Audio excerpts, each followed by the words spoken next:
Oh, John Kerry's Mideast peace talks have gone nowhere.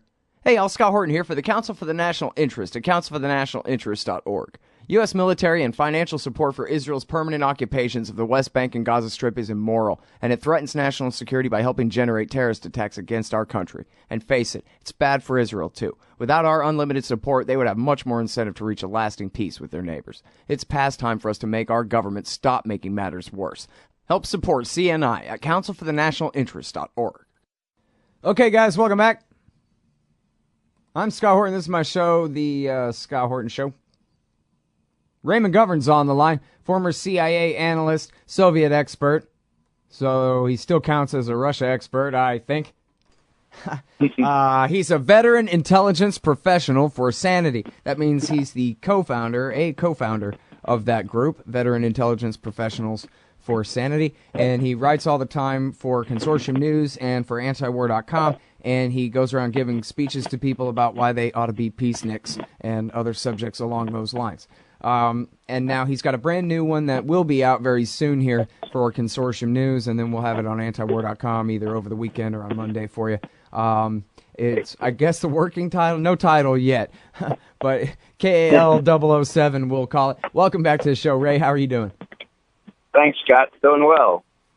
Very happy to have you back on the show here. Appreciate you making time for us. So before we get into the article here, can we just go over what's known and what's important but yet unknown about the crash of the Malaysian flight, the 777 that went down on the eastern border of Ukraine yesterday? Sure. Okay, the plane was down by a missile. Nobody is disputing that. The source of the missile, of course, is still in dispute. The U.S., particularly Samantha Powers at the UN, is saying that they have preliminary judgment that it was the anti-coup separatists, so-called, out there in the eastern Ukraine, often called pro-Russian, but their main beef is the coup that happened on February 22nd. Anyhow, she is pointing the finger at them. Obama is being statesmanlike so far on this. He has just made a speech which said two things of note. One is he calls for immediate ceasefire. That's big. That's what the leaders of Russia, Germany, and France were on the phone with Poroshenko, the Ukrainian president, for 2 hours on Sunday, I think it was the evening, Sunday anyway, the 30th of June. They pleaded with him. They begged him. They gave him all kinds of inducements and incitements. He thumbed his nose at them, checked with Washington, and launched this major offensive out into the East Ukraine the very next day. So, why do I mention that? Well, because the fly in the ointment has been an immediate ceasefire. The Germans feel so strongly about this that their foreign minister invited his Russian and French colleagues, also foreign ministers, but not the United States or Britain, to an immediate meeting in Berlin 2 weeks ago. They again called for immediate ceasefire. The U.S., of course, says the same thing it says about Israeli aggression. Everybody's entitled to defend their own country, the Israelis and the Ukrainians. So the Ukrainians are really a puppet in this play, and for Obama to join, in effect, the Russians, French, and Germans in calling for an immediate ceasefire in the wake of this incident is big. He's also called for an international investigation, and he has the support of Russia. He has the support of Germany and France, and even some of the rebels. It's hard to know who speaks for whom, but some of the rebels have said, yes, that's okay with us, and we'll guarantee safe passage for inspectors or for people who want to look at the wreckage. So that's the way the situation stands now. It's not at all clear who did it or why they did it. And as my piece says, it's going to be weeks, in my view, based on past precedent, weeks before we know for sure who did it. The real problem, of course, Scott, is that over weeks you can have an awful lot of fiddling around with evidence, especially the electronic kind of evidence that is so often used in these cases. And you can also stir up a lot of anti-Russian sentiment, which Fox News started doing yesterday. I fully expected more of an offensive today, but apparently Fox got the guidance from the White House this morning to stand down, await further guidance. And as I say, the president was almost statesmanlike when he made his speech just an hour ago, saying, look, let's have an international investigation and let's have an immediate ceasefire. So that puts Poroshenko in a difficult position. I read it completely the other way. I thought that he said, we're calling for ceasefire just as much as we always have been, which was a disingenuous kind of way of saying that we don't want a ceasefire, just like he talked about when on June the 30th, he told them, nah, keep fighting. Don't ceasefire, even though that's what the Europeans are fighting for. And then, well, I guess on the investigation thing, I wouldn't disagree with that, except the whole context was, we don't know, but everybody knows it was the rebels, and because the Russians helped train them to be able to do it, and it's all their fault. So how did you and I see Dear Leader's statement so differently? Well, because I didn't see it.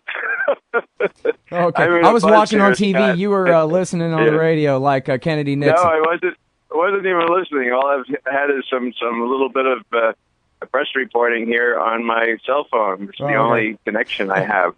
So, yeah, if he didn't act, well, I mean, you're right, though, on the major point that he did say we're calling for a ceasefire. I guess I didn't take it quite as seriously as you seem to, but maybe I should have.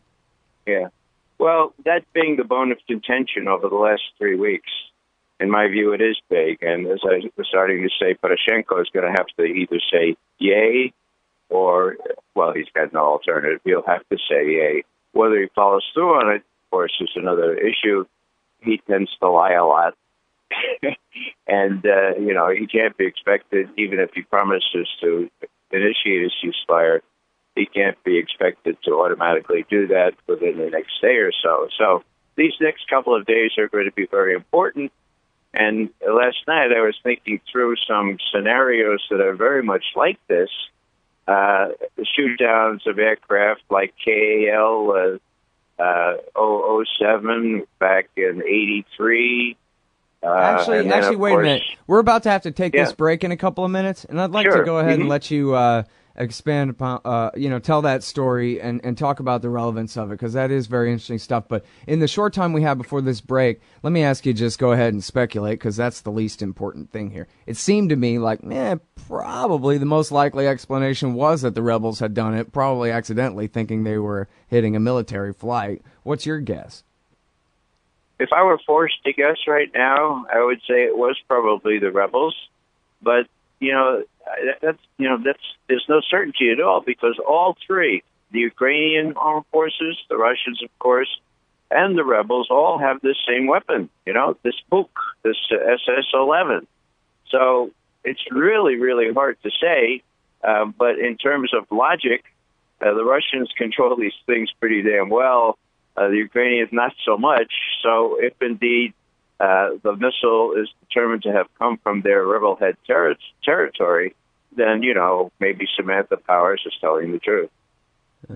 Well, I guess the silver lining would be if they really can get a ceasefire out of it. I wonder, Ray, whether anybody is thinking about 1914 and how wrong these things can go sometimes, and how maybe it really is time for cooler heads to prevail here. What do you think? Well, that's my concern. John Kerry doesn't seem to be aware of the dangers here. He's very blithely dismissed the prospect of war with Russia. That cannot increase feelings of sobriety in Moscow. So. All right, now hold it right there. We got to take this break. We'll be right back, everybody, with the great Ray McGovern, former CIA, now peacenik. You hate government? One of them libertarian types? Or maybe you just can't stand the president, gun grabbers, or warmongers. Me too. That's why I invented LibertyStickers.com. Well, Rick owns it now, and I didn't make up all of them, but still, if you're driving around and want to tell everyone else how wrong their politics are, there's only one place to go. LibertyStickers.com has got your bumper covered. Left, right, libertarian, empire, police, state, founders quotes, central banking. Yes, bumper stickers about central banking. Lots of them. And, well, everything that matters. LibertyStickers.com. Everyone else's stickers suck. Hey, I'm Scott. This is my show. ScottHorton.org is my website. I keep all my interview archives there. More than 3,000 of them now, going back to 2003. Talking with Ray McGovern, former, I was going to say from and former at the same time. It came out from. That's terrible, like David Frum. Really terrible. No, he is a former CIA guy. Now he is from the Veteran Intelligence Professionals for Sanity and ConsortiumNews.com, where he writes a lot of things. And so we're sitting here talking about the apparent shoot down of this jumbo jet, a Malaysian airliner over Ukraine yesterday, and yet nobody knows exactly who did it. Let me ask you this, Ray. Had you even heard, first of all, about this Spanish air traffic controller who, at least supposedly, was at an airport in Ukraine and was saying that he knew that it was Ukrainian fighter jets that shot the thing down, and that the Ukrainian military then came and seized the control tower and tried to intimidate everybody and all this kind of thing. Had you heard about that at all? And then, I guess, do you give it any credibility? It sounds like you're saying it's not disputed that it was a missile. It's not even disputed that it was a surface-to-air missile. Is that correct? Well, it's mostly correct. There is one other report I've seen this morning, which somebody indicates that he accuses two Ukrainian fighter jets for shadowing and then downing the commercial airliner. I don't give much credence to either. The sourcing was suspect. Yeah. Yeah, I mean, this was just some Twitter feed. I mean, it certainly wasn't verified. There's going to be a lot of that kind of stuff today and in the next few days. What I'd like to point to here is there were a lot of statements yesterday, but there's one that, in my view, a few people can quibble with, and that is when Putin, the Russian president, got up and claimed that as he put it, quote, the tragedy would not have happened if military action had not been renewed in southeast Ukraine. Now, the reason I mention that is because there are two big supporters of that he can count on. One is named Merkel, of Germany. The other one is Hollande, the head of France. And today, the Russian diplomat Lavrov accused the U.S. of being one man out on this, and said explicitly that it was the U.S. that encouraged Poroshenko not to renew the ceasefire, despite any commitment he may have made to the three other top leaders that he might do so. I see, yeah.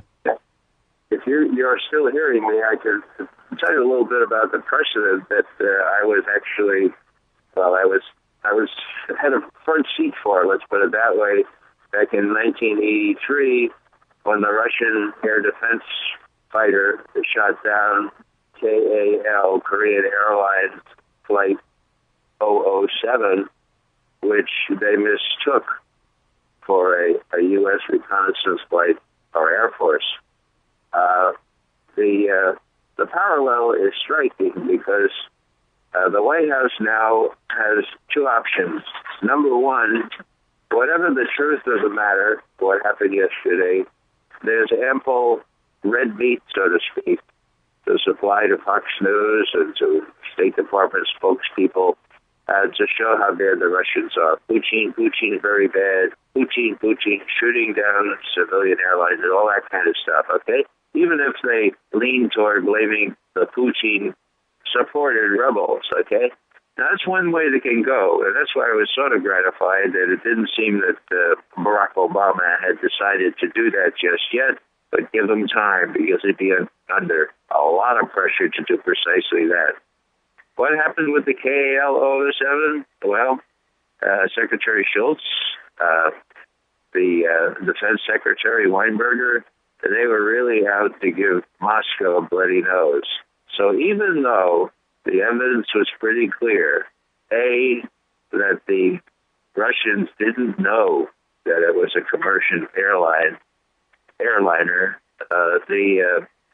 the accusation was, quote, the Russians have deliberately shot down Korean Airlines airliner, okay? Now, that was only half true. It was deliberate. The airliner did not respond to any of the warnings sent by the pilot, and the pilot, the intercepted communications indicated that the pilot never knew, and ground control also didn't know that it was a Boeing 707, resembling the kind of aircraft that NSA and the Air Force, drive around those parts of the world. So what I'm saying here is that there's abundant propaganda material if people really want to stir up trouble with Russia.